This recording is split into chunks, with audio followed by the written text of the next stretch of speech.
and welcome back to this week's Squiggly Career Podcast. I am Helen. I'm one of the co-founders of Amazing If, and I'm here with my other co-founder, Sarah.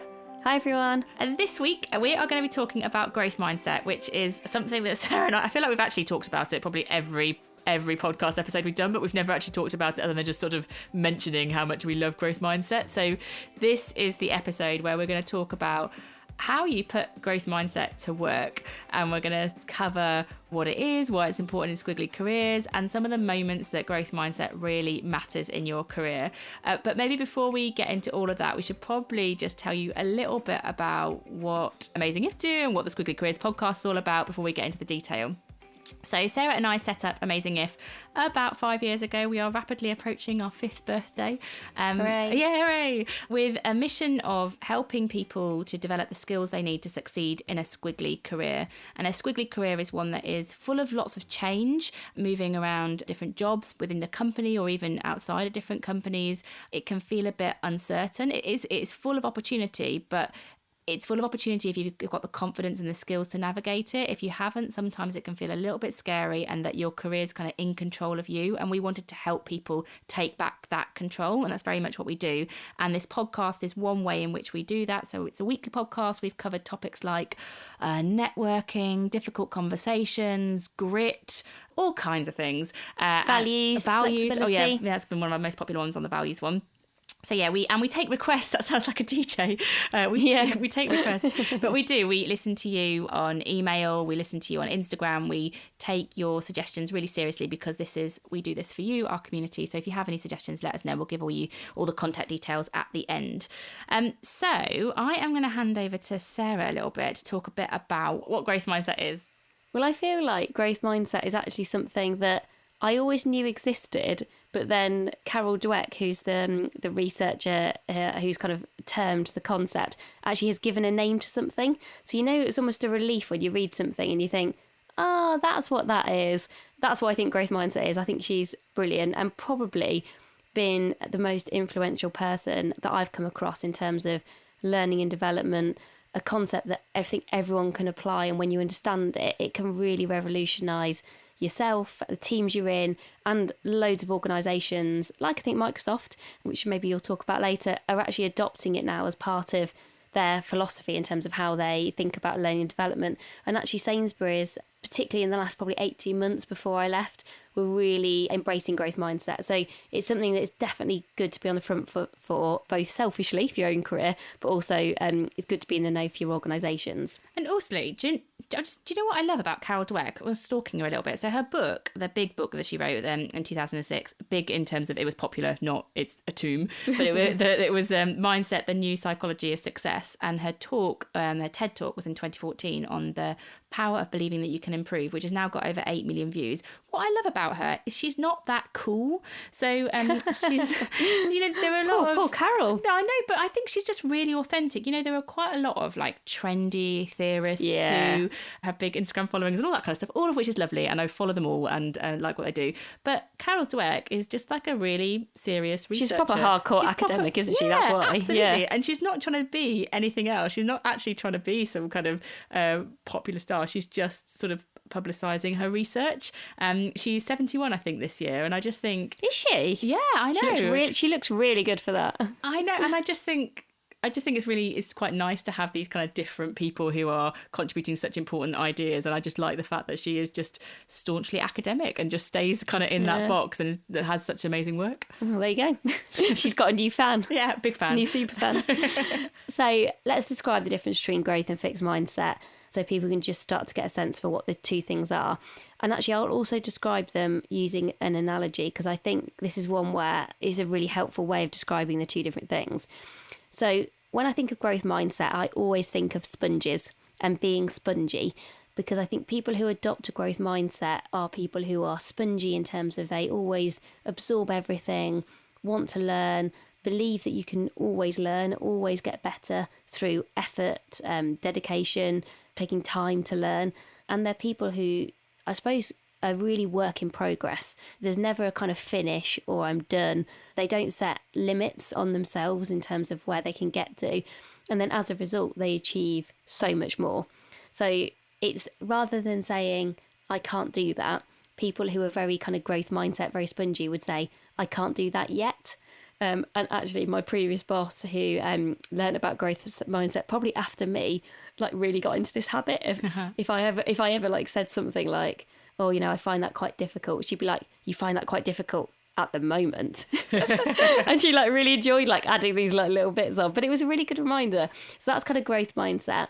And then fixed mindset, the kind of image I was having in my head is kind of an immovable mountain made of really hard rock.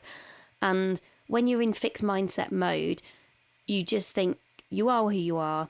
There isn't much you can do about it. Your intelligence is very fixed. Your personality is very fixed. You have these fixed traits. And it's almost that thing of, often, you know, people say, oh, people don't change or people can't change. It's almost like too late to change that person.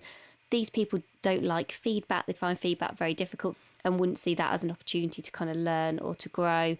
They would probably compare themselves unhelpfully to other people. And they'd also be, you often, when you're in fixed mindset, you're very protective. So you try to protect yourself. You try to protect, you know, maybe how smart you want to be perceived as. And the thing I think that's so important with fixed and growth mindset to understand, and the bit that I found most helpful, is to understand that we all go in and out of fixed and growth mindset all of the time. This is not choose which you are, a sponge or a mountain, and then that's what you are. You're constantly going in and out depending on context and the situation that you find yourself in. But the really important thing is that once you're conscious of this, you can spot yourself going into fixed mindset and bring yourself back out. And I think why that's important is because these mindsets have a significant influence on your career. Actually, in the context of squiggly careers, actually. So squiggly careers, lots and lots of change. You are probably likely to do jobs in the future that aren't even here at the moment. So if you've got a fixed mindset and you think what you know now is enough and you don't need to learn, you don't need to be a work in progress, you're not going to be a great fit for these jobs that don't exist yet, where you're going to have to develop skills that you might not have yet for those roles. And you need to, you know, learn and adapt constantly. I think also fixed mindsets are they have an urgency to succeed. They want it all now. And that's, you know, when I talk about when I'm fixed, I sometimes have that drive. But ultimately, squiggly careers are also quite long. You know, we're all going to be working for quite a long time. It's not about instant success. So the more you can put yourself in growth mindset, and as cringy as it sounds, the more that you can think about the learning and it being about the journey, not just the destination, that's all really true in terms of growth mindset. Actually, what you learn along the way is more important than, you know, getting to that end state, which is what sometimes fixed mindset people can fixate on a little bit. And I think they've proved, haven't they, as well, that actually it's almost like, I think Carol Dweck in her book uses the tortoise and the hare analogy, but and she kind of shows that actually people with growth mindset, they actually ultimately achieve more. Yeah. So those people end up doing better. And I was actually saying to Helen in our pre-podcast preparation chat prep/chat that I'm currently reading Shoe Dog, which is the founder of Nike. I think he's called Phil Knight, which is bad, isn't it? That it's just what happens when you read on Kindle, you don't know someone's name, but I think it's Phil Knight. And reading the story of Nike, if you've not read that book, I'd absolutely recommend it. It's fascinating. I think I just thought, oh, it's just like a really brilliant, cool sports brand that I've always loved. And, you know, getting your first Nike Air Maxes was just like the best thing ever. I never got any Nike Air Max, just FYI. Well, it was like the best day ever. And talk about growth mindset. It's really interesting. He wouldn't know that he's doing it, but there is an example after example of him in terms of how he built that company, of him just demonstrating growth mindset, always learning, always being work in progress. So if you're looking for a specific example of a brand that has been very successful and an individual and a group of individuals who wouldn't have known about this stuff but just sort of lived and breathed this mentality, have a read of that book, because it's just I'm actually excited to know how it ends, which I find that weird. You know, like obviously I kind of know how it ends sort of, but I think I'm going into like part 2 and it's done by years and stuff, and I'm actually really intrigued because they have so many challenges. No spoilers. Yeah, no spoilers, but as a kind of an accompaniment to looking at Carol Dweck's work, I'd really recommend it.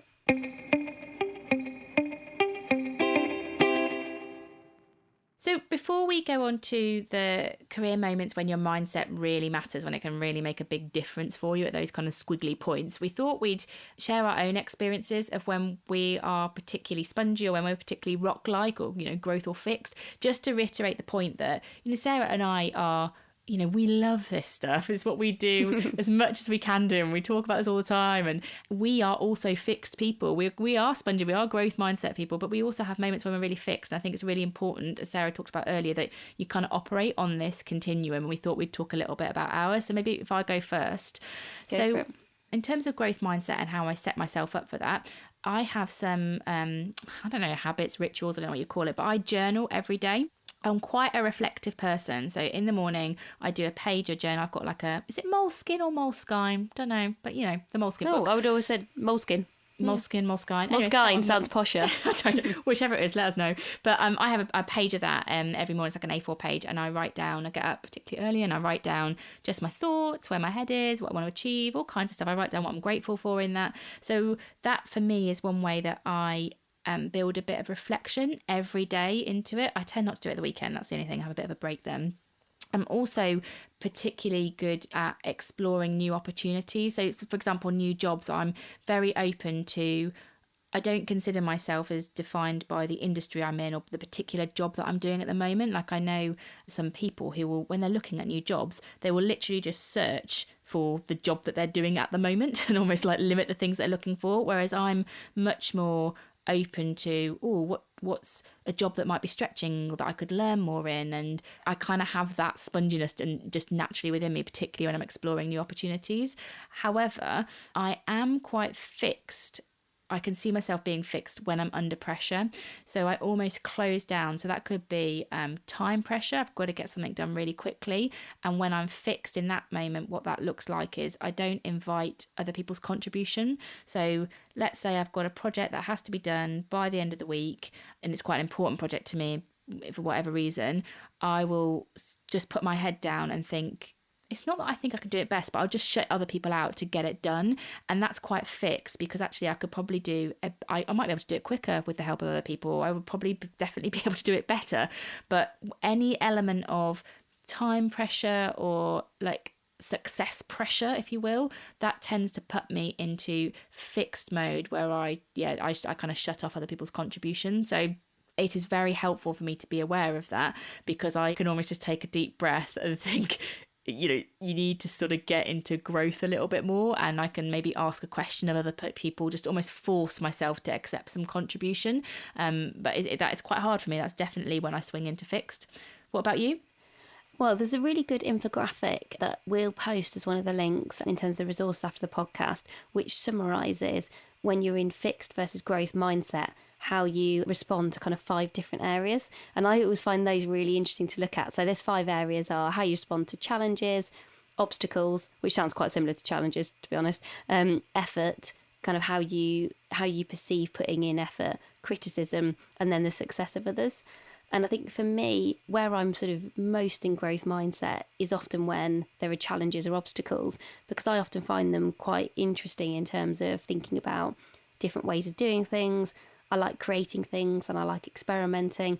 So it naturally actually plays to my strengths, and I love to learn. And so for me, it is brilliant that growth mindset exists, because if intelligence was fixed, I would be in a world of trouble.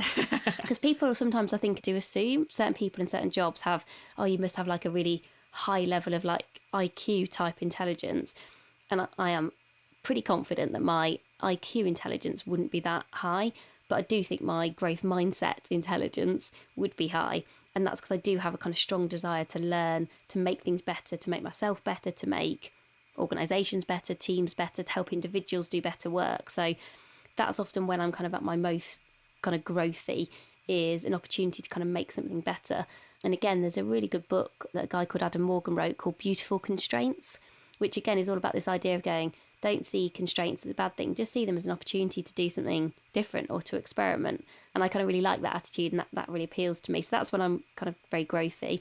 I can think of lots of examples of when I get quite fixed. But one of my triggers is sometimes individuals who are very good at different things to me. And often when you get into quite a fixed mindset, you're sort of protecting yourself. So you feel threatened by other people. And so there are certain skill sets that some people have that are very far from my skill sets. And I think sometimes when I spend time with those people, I'll start to think, oh, you're absolutely brilliant at that. And I know that I'm not very good at it. And so I wouldn't say ask questions, I'd maybe almost like give up a bit too easily in terms of maybe even trying to understand, because I'd be like, oh, okay, well, they're incredible at numbers, or, you know, super commercial. They've got, you know, brilliant commercial acumen, and that's not really my forte. So I kind of often will either give up too easily, I'll stop asking questions, or I'll feel quite threatened by them and maybe put them on a bit of a pedestal, which again doesn't lead to you doing your best work. And so I've really tried to, and I've been aware of that actually for a few years now, and really tried to, I guess, change my behaviour when I know those triggers happen. You know, so when you see yourself almost stopping asking questions or starting to kind of protect yourself a little bit because you think, oh, they're going to think I'm a real idiot, actually going, okay, well, let's ask that question. What's the worst thing that can happen? And I think that's a useful starting point for you if you're listening here and you think, actually, I'd quite like to get into this a little bit more. Just having a bit of a reflect for yourself on when you are naturally in growth mindset and what your things that might push you into fixed. Just if you do no other action from the rest of this podcast, and we're going to go through the moments that matter, we're going to give you some tips. But if you do nothing else, I think that's a really important thing for you to know about yourself in terms of how you respond just generally in situations, fixed versus growth. So shall we move on to the moments? So we've got 4. We're going to go through each one. We've got when you start a new job, when you're a manager, when you need to have a difficult conversation, and when you're under pressure on a project. And what we're going to do for each of them is just talk about when you're fixed in those situations, what that might look like, and when you're growth. So hopefully some of these situations are relevant for you and you can take it away. But even if they're not, I think broadly it's just useful to get some other insights into what fixed and growth mindset looks like. So I'll go first then. So a career moment when mindset matters then is when you start a new job. And you can be fixed mindset when you start a new job, when you approach it with I know what I'm doing here, I've got this knowledge. You're almost a bit know-it-all-y in that new job. And that sometimes can come from almost like a false sense of confidence, like you're almost putting on an act of bravado of, I know what I'm doing here, and you don't want to be vulnerable in a bit that you don't know the business yet or the industry yet or the detail. And so you put on this kind of front of, yeah, I know this, I've done this before, it's absolutely fine. But that's fixed mindset, because you are defining yourself by what you know now and not sort of putting it out there that, you're a work in progress, you don't know everything, and that's absolutely fine. Another way that you can be fixed when you start a new job is when you are looking for others for validation. And again, this applies generally in jobs, but specifically when you start a new job, people will be looking for am I doing a good job? Have I got this right? Am I meeting your expectations? None of which are really bad questions. I quite like the question around meeting expectations. The challenge is that where that's your sole source of validation. So I think where you are analysing it for yourself and thinking, am I making the impact I want to do? And you're also seeking some feedback about, am I meeting your expectations? That's more balanced. But it's just if your sense of success and positivity rests on just solely somebody saying, I've done a good job, and you're constantly looking to them. People often look to their manager a lot for that, and then they get really disheartened if their manager doesn't give them feedback. I see that all the time, where people put so much weight on a manager's impression or perception of them that they get really caught up in that. That's fixed mindset. Because you're looking to other people for your validation all the time rather than having confidence in yourself. And you're in growth when you start a new job, when you ask lots of questions and you say things like, I don't know the answer to that yet. So back to that yet point. Yeah. There's a really useful yet. Really important word to add in there. But asking lots of questions. What do you mean by that? Can you help me to understand that? I'm not aware of this process yet. Whatever the question is, but just asking lots of questions rather than being like, I know, I'm going to get onto it. Really, really important growth mindset when you start a new job.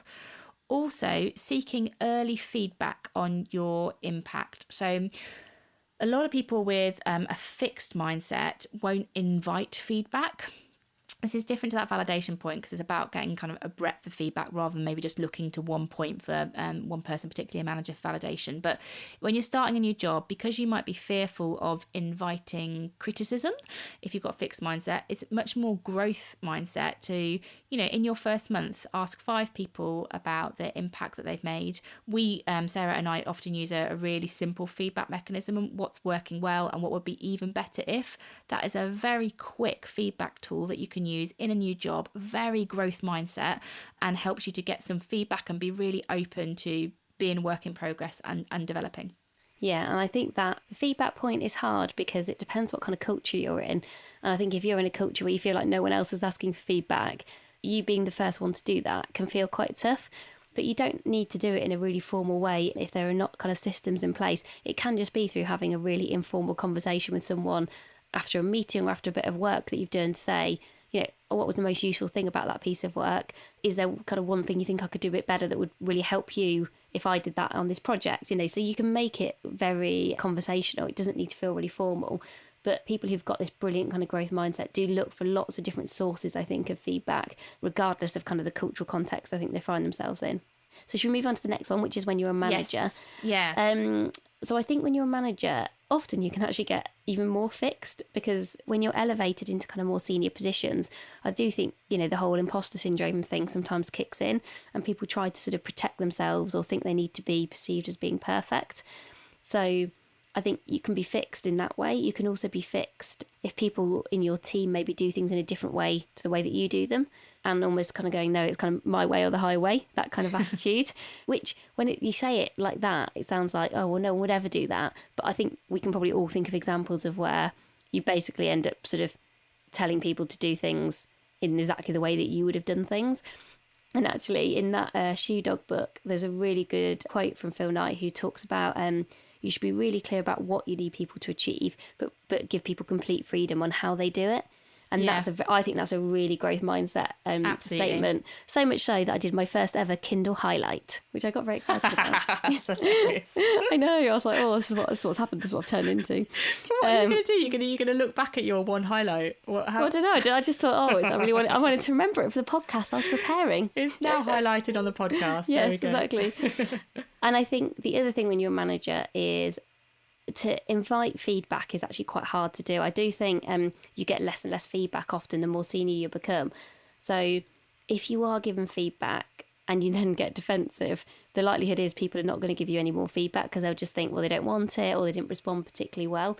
So, growth mindset is inviting that feedback. Fixed mindset is if when you do get feedback, you get defensive.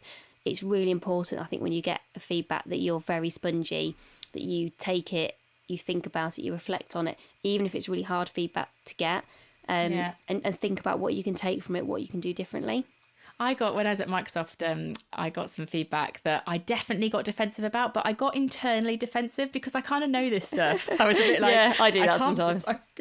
I can't project my defensiveness. And for probably about, 2 days, I was like, why did I get that feedback? Blah, blah, blah, blah. And then but externally you wouldn't have known this is all kind of what was going on inside me. And then I kind of thought, actually, you really need to change tack on this. And I shortly after had a team meeting where I told the team that I'd got the feedback. It was an anonymous piece of feedback, so I don't know who put it on, but I told the team, look, I got this feedback, and I said, I understand why I got it, and this is kind of not an excuse kind of way at all. I said, I totally understand why I got that feedback. It was about where I'd spent my time, actually, to be really transparent. Somebody had said that I'd spent more time developing the team than I had understanding the business. That was the piece of feedback I'd got.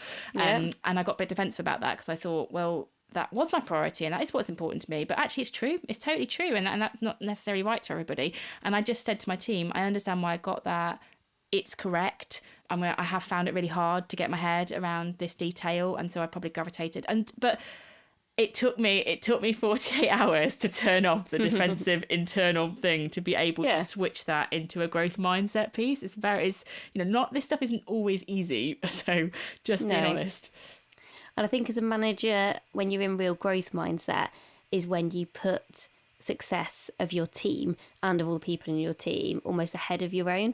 So kind of that servant leadership sort of style of leading. So you can see people who've a very kind of work in progress where they're, as a leader, they're prepared to be vulnerable. You give people space in terms of the how, like we just talked about. You encourage and celebrate people to work in lots of different ways. And actually it's about sort of team success rather than your individual success. And you don't feel like you have to be the smartest person in the room just because you're the manager. The really, brilliant leaders, you often hear people say quite a lot, always hire people that are smarter than you. And I just think like that's a brilliant tactic because essentially those people make you look really good. That's and actually you'll achieve loads more collectively. But people don't do that if you're trying to protect yourself. Whereas I always just think, oh, I'd love to have amazing people, but just be brilliant for everyone. But also going back to those definitions earlier of fixed and growth mindset, a fixed mindset, the urgency of success is really important. And I think when other people's success is more important than your own, it's almost a longer game that you're playing. And so that you've got to be really growthy, because you've got to give those people the space to achieve. You've got to really understand that will come back to you in some way, but it doesn't come back as quickly as you may be doing it yourself. And so I think that sometimes can be hard for people who've got fixed mindset to sort of let go of that control of their own success. So the next one, which I don't even want to talk about because this is definitely something where I probably struggle the most, is when you need to have difficult conversations. So lots of people don't like having difficult conversations, don't like conflict, and you're in fixed mindset. And I say you're in, as in I'm in fixed mindset. So, I mean, the first thing that you do is avoid it. And, I love a bit of avoiding. I'll sort of, I can tell anyone kind of in quite an insightful and theoretical way the right thing to do, but then actually doing it, if this is something that you find hard, is really difficult. So the first thing, if you're definitely being fixed if you're not having the conversation, because then you're avoiding, you're protecting yourself, you're not giving you or other people the opportunity to learn. And then when you have the difficult conversation, if you don't listen, so if you just tell, if you just like talk at someone because you don't want to do it in the first place and you don't actually listen, then again, you're being quite fixed. So you do need to make sure you kind of ask questions, and you do it in a way where you're almost encouraging challenge and open discussion of obstacles, and actually seeing different points of view as a really positive thing, rather than seeing it as well, no, I just need my way is right. And I think that's also sometimes when you over prepare. So when you're really, when that conversation's really difficult, I've done this as well. I've literally written down the script sometimes for difficult conversations. We'll, in the links for resources, we'll put a link to the podcast that we did on difficult conversations. We talk about how to approach it. But when you over prepare, it's almost like you have the agenda of how you want the conversation to go, and you're really fixed to that agenda. Yeah. And then it's almost, you don't want to invite opinion, because that will take you off topic and from the thing that you really want to say. Whereas actually, you're in growth mindset in the context of a difficult conversation when you are listening and you do consider their opinion and where they're coming from and the different options, and actually you come to a solution together. That is a growth mindset approach to having a difficult conversation. Going through your pre-prepared agenda and not really inviting discussion is not, and it's probably not going to help you to improve that relationship. And another classic fix thing on that, I think, is thinking that it's all going to get solved in one conversation. And that's quite a fixed mindset as well. It's like, I'm going to say these things, this is what the answer is going to be, and then we'll all be sorted. And again, having this work in progress attitude, I think, accepts the reality of thinking, okay, well, this might take time and a few conversations and a few different people, and understanding it's a process, going back to kind of the analogy around the journey rather than the destination, I think is really critical for this one.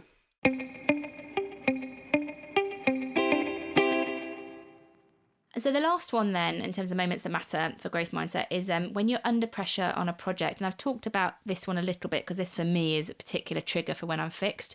So you're fixed in this context when you don't invite new thinking or approaches because you're fixated on the outcome, which might be the delivery of the thing by a certain date or to a certain quality, whatever it is. That's definitely the one that I have. And you're also fixed when you're under pressure on a project when the problems that you might encounter, like delays or quality issues or whatever, are always somebody else's fault. And who knows, that it might be other people involved in that issue, but really sort of blaming people or putting fault, it doesn't really help you move forward. But it's almost like you make excuses of, oh, we're late because of that person. If that person had handled this on time, it wouldn't have happened. That's just not helpful. It's really fixed, and, it's not taking your accountability for that situation. It's not particularly helpful. Some very specific things that I've actually learned for myself to do with a project to help and be much more growth-like is to set up a team charter. So That's rather nice. than going, I learned this at Capital One, and I'll be honest, I haven't done it with every team because sometimes I just forget, but it's always better when I do. Capital One had a real project culture, and we used to set teams up with team charters, which would be where you'd get like we call it in Microsoft a V team, a virtual team, but you get a team together that are working on the initiative. And as part of the kickoff, you set a team charter, which might cover how often do we want to meet? Are there any principles for engagement? What behaviours do we want to do? So you agree that as a team, and it's quite nice. it's really nice. The team almost takes ownership for the culture and the way of working, rather than, you saying, we're going to have a weekly meeting on a Monday. I'm going to do the agenda. Maybe people might not want to do that. They might want to, contribute their different way of doing it. So that's one thing, to set up a team charter. The other thing, I guess that's almost like a pre-thing to do, a post-thing to do that, again, Learn at Capital One, was a lessons learned session. And we used to, and I've done this again at Microsoft and at Virgin actually, just take at the end of the project launch, whatever the thing is, you take kind of the categories of the project. So things like, I don't know, project management, team communication, stakeholder management, delivery, whatever are the appropriate categories.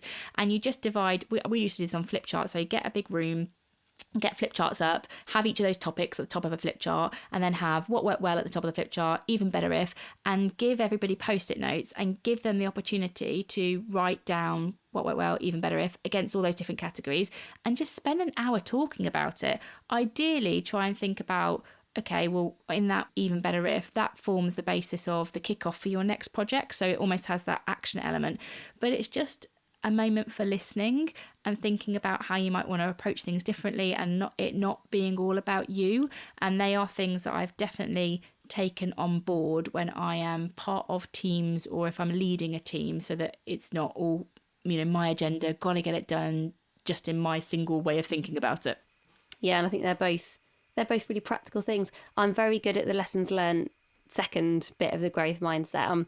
I'm always good at taking the time after any project to just ask everyone, what did you all think? And also I'm really mindful of, if I've led that project or been in a leadership role, to also share first what I thought, so that people can you're role modelling, I guess, hopefully the right behaviours. I've never done the team charter thing though, and I think I can already imagine how that would be just really practically useful. Oh, so good. should we do... Yeah, sure. I was actually thinking in my head, I'm going to do that for this. I started to get into quite action mode for my own job tomorrow. Shall we do our top tips? Just as a quick reminder for people. So I think top tip number 1 is just know your triggers. Understand growth and fixed mindset. So read a bit about it, watch TED video, look at the infographic. Once you start to understand the concepts, there are some really consistent themes. Know which are the things that will make you go into fixed mindset. And honestly, just by knowing those things, you'll spot yourself doing it, either just after the fact or even sometimes during, when you can kind of see it happening, those moments where you sort of float out of your body and go, oh, okay, yeah, I'm being really fixed here. And it just means that you can change your behaviour, and you will find that you will learn and progress so much more and really quickly just by this kind of change of attitudes. This is what's lovely, I think, about growth mindset, is this is all in your control. We often talk about what you can control and what you can't control. This is all about you and what you can control and your attitude. So top tip number 1, know your own triggers. The second one is to get into a habit of exploring multiple strategies. So if you're in fixed mindset, you might just see one solution. So here's a problem, one solution, let's go and do it. More of a growth mindset is to look at, well, we could try it like this, or we could do it like this, or we could do it like this. So you just look at different options. So whenever you're faced with problems, try not to just come up with one solution, tick the box, done. Get into that habit of multiple strategies.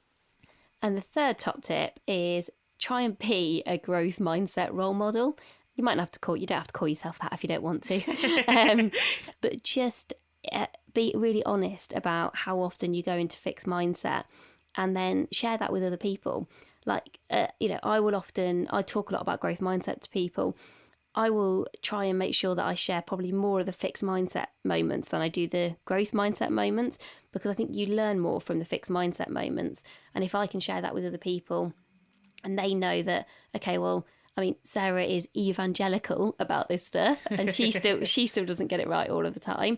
I was just talking about how, the difficult conversation one, and how I still, work really, really hard on that and still don't get it right all the time, because some of the stuff is really hard.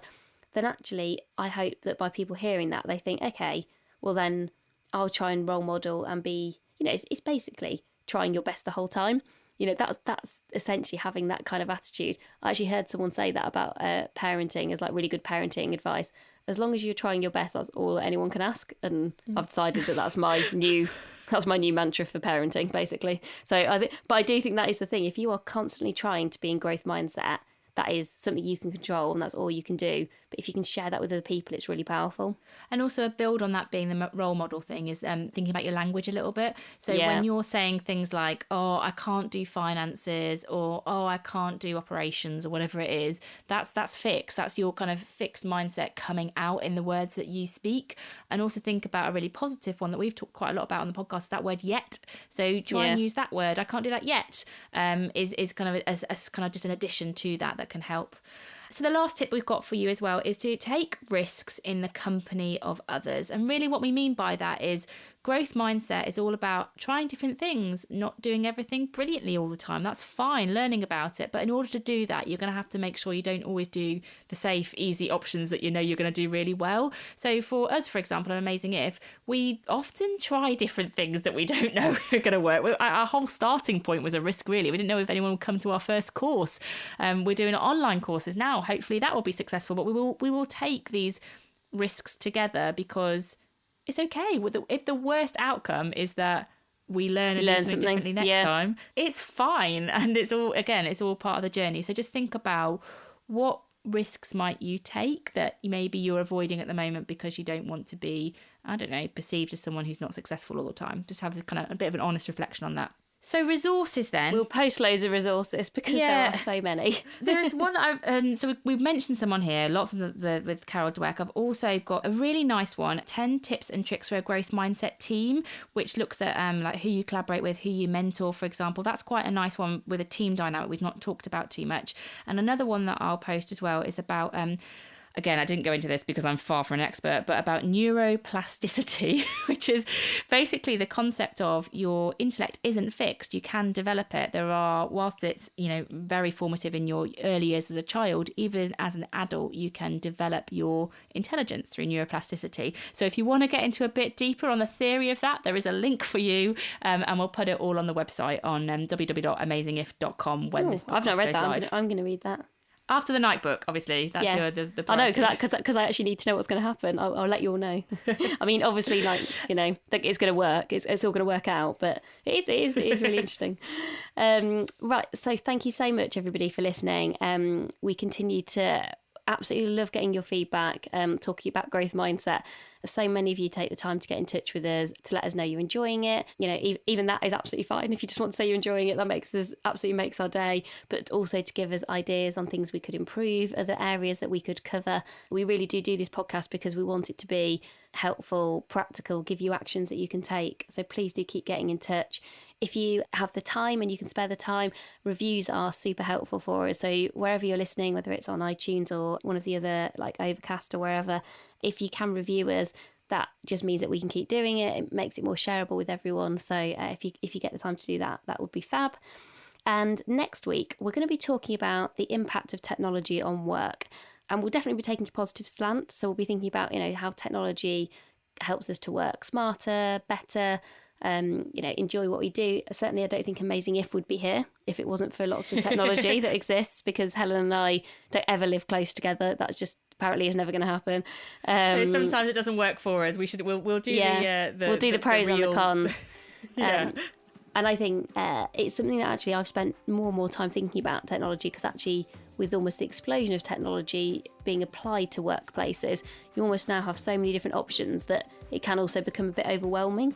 So within that, I think it's such a relevant topic for kind of squiggly careers. And plus, Helen, didn't you write your dissertation for your MBA on AI and work? No, I'm doing a big presentation this week. Yeah, how artificial intelligence will change the future of management. Yeah. All right. Well, there you go. I mean, that sounds like a podcast in its own right. But we will.